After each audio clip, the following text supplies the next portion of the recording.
คือวันนี้ทุกคนหนูอะไปเปิดบัญชีใช่ไหมหนูไปเปิดบัญชีแล้วเขาก็ถามหนูว่าทำงานอยู่แถวไหนแล้วหนูก็บอกเขาว่าอยู่ตึกแดงสวนจตุจักรและเขาก็ถามหนูว่า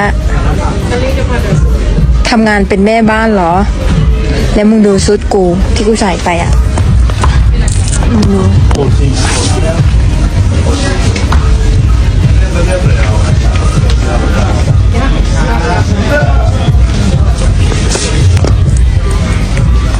มันเหมือนตรงไหนกูถามแล้วเถอะ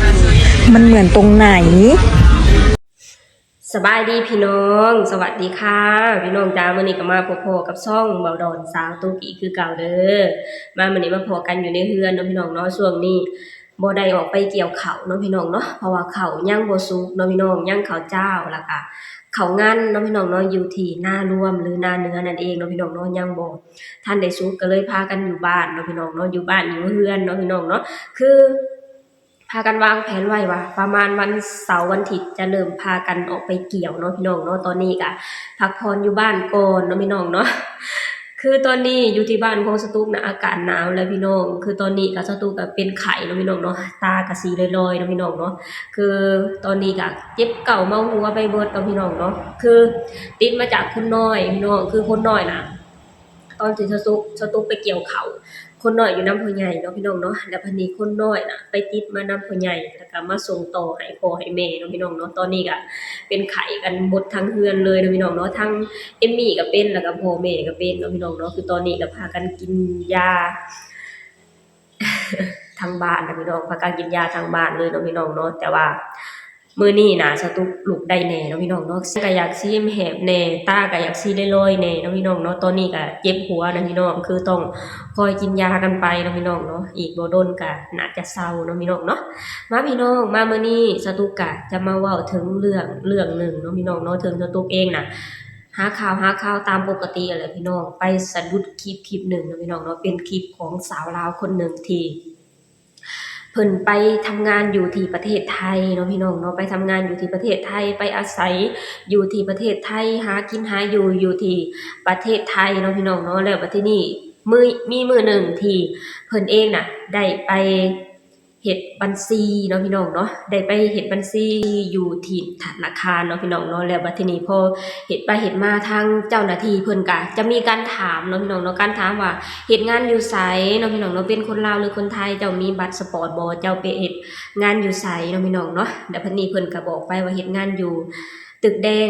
สวนจตุจักรเนาะพี่น้องเนาะก็จะเป็นประมาณนี้เนาะพี่น้องเนาะแล้วบัดทีนี้ทางเจ้าหน้าที่เพิ่นก็ถามว่าเฮ็ดงานเป็นแม่บ้านบ่เนาะพี่น้องเนาะแล้วบัดทีนี้คนลาวคนนี้ก็มีความบ่พอใจเนาะที่ทางเจ้าหน้าที่นะทักมาถามมาว่า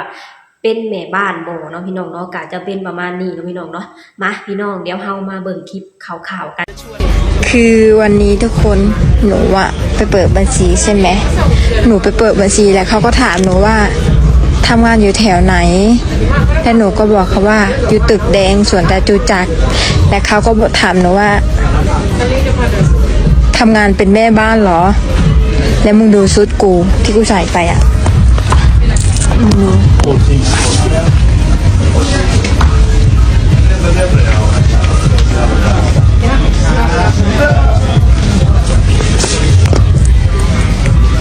มันเหมือนตรงไหนกูถามแล้วเถอะมันเหมือนตรงไหนนี่พี่น้องก็จะเป็นประมาณนี้เนาะพี่น้องเนาะคือแบบว่าทางสาวลาวคนนี้นะถือทางเจ้าหน้าที่ถามมาว่าเป็นแม่บ้านแม่นบ่เนาะพี่น้องเนาะเป็นแม่บ้านใช่ไหมเป็นแม่บ้านใช่ไหมน่ะจะเป็นประมาณนี้เนาะพี่น้องเนาะแต่ว่าทางคนลาวคนนี้บ่พอใจที่ทางเจ้าหน้าที่ถามเนาะพี่น้องเนาะสตูก็บ่เข้าใจคือกันว่าเป็นหยังคือบ่พอใจเนาะพี่น้องเนาะเพราะว่าการที่เป็นแม่บ้านมันบ่แม่นอาชีพที่น่าเกลียดเด้พี่น้องเป็นอาชีพที่น่าภูมิใจด้วยซ้ำเนาะพี่น้องเนาะซึ่งสตูเองน่ะเป็นคนลาวเป็นแรงงานลาวคนหนึ่งที่ไปทำงานอยู่ที่ประเทศไทยแต่ว่าสตุกน่ะไปเฮ็ดงานโรงงานเนาะพี่น้องเนาะสตุกน่ะไปเฮ็ดงานโรงงานแต่ว่าสตุกไปแบบว่าไปฮู้ว่ามีคนลาวน่ะไปทำงานเป็นแม่บ้านอยู่ที่ประเทศไทยน่ะสตุกดีใจเด้พี่น้องสตุกอะคือสตุกก็เคยลงคลิปไปเนาะพี่น้องเนาะว่าสตุกน่ะมีความฝันว่าอยาก ไปเป็นแม่บ้านให้อยู่ที่ประเทศไทยเนาะพี่น้องเนาะเพราะว่าคำว่าแม่บ้านเนาะพี่น้องเนาะเป็นอาชีพที่สุจริตเป็นอาชีพที่บ่ควรให้ไผมาดูถูกเนาะพี่น้องเนาะเป็นอาชีพที่ดีเพราะว่าเฮา1คือเฮาเป็นแรงงานลาวเฮาเป็นแรงงานเฮาไปอยู่อาศัยนำเพิ่นคือแบบว่าอาชีพแม่บ้านนี่สตุกน่ะมองเห็นเป็นการดีเด้อพี่น้องเป็นการดีแล้วก็เป็น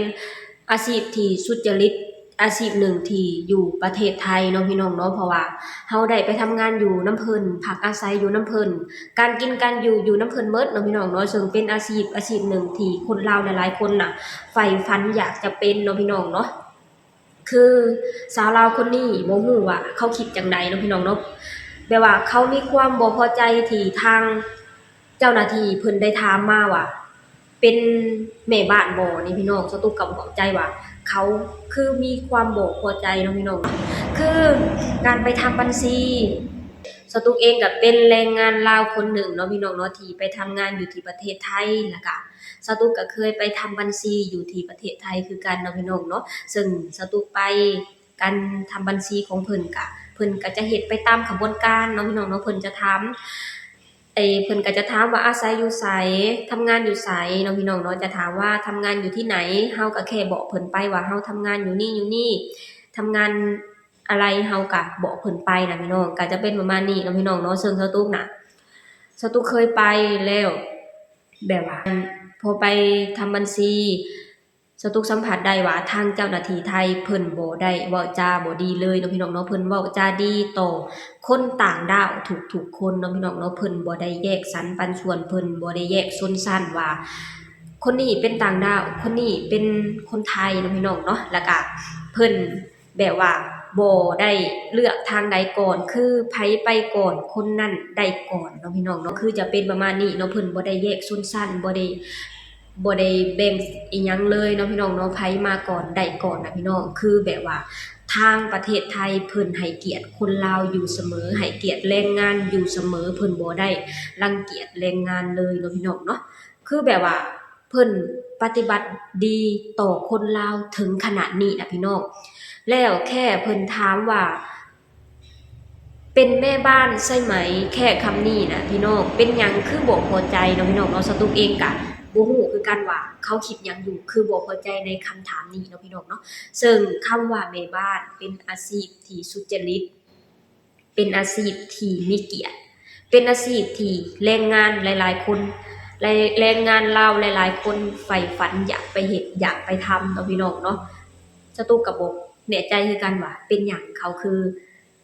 พอใจเนาะพี่น้องเนาะเพราะว่าคำว่าแม่บ้านสตุกเชื่อได้เลยว่าคนลาวหลายๆคนน่ะบางทีเขาเจ้าไปทำงานอยู่ที่ประเทศไทยน่ะบ่น้อยก็หลายนะพี่น้องที่เขาเจ้าได้